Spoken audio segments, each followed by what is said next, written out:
নমস্কার বন্ধুরা, আজ আমি তৈরি করব আলু সয়াবিন ও চালে ডালে খিচুড়ি। গোবিন্দভোগ চালের খিচুড়ি আজ তৈরি করব আলু সয়াবিন দিয়ে। সম্পূর্ণ নিরামিষভাবে তৈরি করব। খিচুড়ি তৈরি করার জন্য আলু কিন্তু বড় বড় করে কেটে নিয়েছি। যেমন করে মাংসে আমরা আলু দিই সেইভাবে বড় বড় করে আলু কেটে নিয়েছি। হাঁড়ির মধ্যেই খিচুড়ি তৈরি করব, সে কারণে পরিমাণ মতো সর্ষের তেল হাঁড়ির মধ্যে দিয়ে আলু লাল লাল করে ভেজে নিচ্ছি। দেখুন আলু লাল লাল করে ভাজা হয়ে গেছে।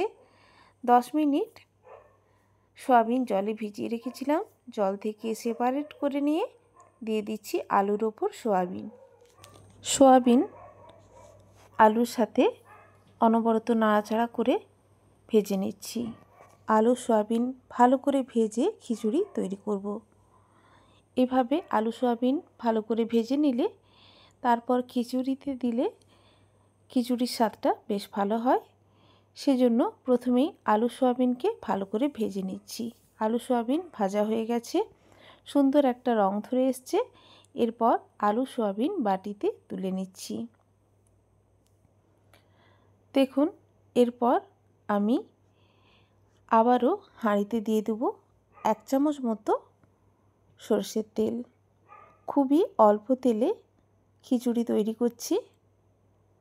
1 চামচ তেলের ওপর দিয়ে দিচ্ছি পরিষ্কার জলে ধুয়ে রাখা মুগ ডাল। একটা বাটির অর্ধেক পরিমাণ মুগ ডাল আমি নিয়েছি। ওই বাটিরই অর্ধেক পরিমাণ মুসুর ডাল দিয়ে আমি আজকের খিচুড়ি তৈরি করব। মুগ মুসুর ডাল মিশিয়েই খিচুড়িটা আজকের তৈরি করব। মুগ ডাল হালকা করে ভেজে নিচ্ছি। মুগ ডাল বেশি ভাজবেন না, মুগ ডাল বেশি ভাজা হয়ে গেলে ডাল সেদ্ধ হতে বেশি সময় লাগবে। দেখুন এরপর দিয়ে দিচ্ছি মুগ ডালের ওপর মুসুর ডালও পরিষ্কার জলে ধুয়ে নিয়েছি। ওই বাটিরই অর্ধেক পরিমাণ মুসুর ডাল আমি নিয়েছি। মুসুর ডাল দেওয়ার পর একটু নাড়াচাড়া করে মুসুর ডালও হালকা করে ভেজে নিয়ে এখানে পরিমাণ মতো জল দিয়ে দিচ্ছি। জলের পরিমাণটা একটু বেশি দিয়েছি। খিচুড়িতে যে পরিমাণ জল লাগবে সেই পরিমাণ জলটা আমি দিয়ে দিচ্ছি। দেখুন আবারও ভালো করে মিক্স করে নিচ্ছি। দিয়ে দিচ্ছি পরিমাণ মতো লবণ আর পরিমাণ মতো হলুদ। লবণ হলুদ দেওয়ার পর আবারও ভালো করে মিক্স করে ঢাকা দিয়ে ডাল সেদ্ধ করে নেব। 5 থেকে 7 মিনিট সময় ধরে গ্যাসের ফ্লেম মিডিয়ামে রেখে ডাল সেদ্ধ করে নেওয়ার পর আমি এখানে দিয়ে দিচ্ছি পরিষ্কার জলে ধোয়া গোবিন্দভোগ চাল। যেহেতু গোবিন্দভোগ চালের তুলনায় ডাল সেদ্ধ হতে একটু বেশি সময় লাগে, সেজন্য ডাল 5 থেকে 7 মিনিট প্রথমে সেদ্ধ করে নেওয়ার পর দিয়ে দিচ্ছি চাল দিয়ে ভালো করে মিক্স করে নিচ্ছি। চাল দেওয়ার পরই দিয়ে দেব কেটে রাখা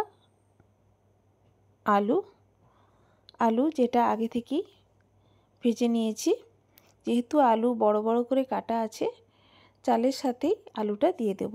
ফলে আলু কিন্তু খুব সুন্দর করে সেদ্ধ হয়ে যাবে। আলু দেওয়ার পর আবারও ঢাকা দিয়ে 5 থেকে 7 মিনিট সেদ্ধ করে নেওয়ার পর দিয়ে দেব ভেজে রাখা সয়াবিন যেহেতু সেদ্ধ হতে কম সময় লাগে, সয়াবিনটা একটু শেষের দিকেই অ্যাড করছি। সয়াবিন দিয়ে ভালো করে মিশিয়ে নিয়ে ঢাকা দিয়ে খিচুড়ি সেদ্ধ হতে গ্যাসে বসিয়ে রেখে অপরদিকে একটা মশলা রেডি করে নিচ্ছি। একটা তড়কা প্যানের মধ্যে 3টে এলাচ, একটা দারুচিনি স্টিক, একটা তেজপাতা, কয়েক দানা গোটা গোলমরিচ ও 1 চামচ মতো গোটা জিরে, প্রায় 2 চামচ মতো গোটা ধনে গ্যাসের ফ্লেম লোতে রেখে ড্রাই রোস্ট করে মিক্সিং জারে গুঁড়ো করে নেব। এই গোটা মশলার গুঁড়ো আমি দিয়ে দেব খিচুড়িতে। এই গোটা মশলার গুঁড়ো দিলে খিচুড়ির স্বাদটা কিন্তু বহুগুণে বেড়ে যায়।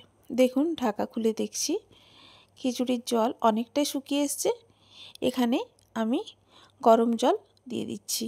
প্রায় 70% মতো খিচুড়ি সেদ্ধ হয়ে গেছে। এই পর্যায়ে দিয়ে দিচ্ছি কেটে রাখা টমেটো ভালো করে মিশিয়ে নিচ্ছি। দিয়ে দেবো এরপর 1 চামচ মতো বেটে রাখা আদা। আদাটা একটু শেষের দিকে দিচ্ছি। শেষের দিকে দিলে খিচুড়ির মধ্যে এই আদার ফ্লেভারটা খুবই ভালো লাগে। ভালো করে দেখুন মিশিয়ে নেওয়ার পর দিয়ে দিচ্ছি মিক্সিং জারে গুঁড়ো করে রাখা মশলার গুঁড়ো। পুরোটা দিচ্ছি না, পরিমাণ মতো গুঁড়ো দিচ্ছি। অর্ধেক যে গুঁড়ো যেটা এক্সট্রা থেকে যাচ্ছে সেটা যে কোনো রেসিপিতে আপনার ব্যবহার করতে পারেন। যে কোনো তরকারিতে এই গুঁড়ো দিলে এর স্বাদ কিন্তু অনেকটাই বেড়ে যায়। সবশেষে একটু গুঁড়ো চিনি দিচ্ছি।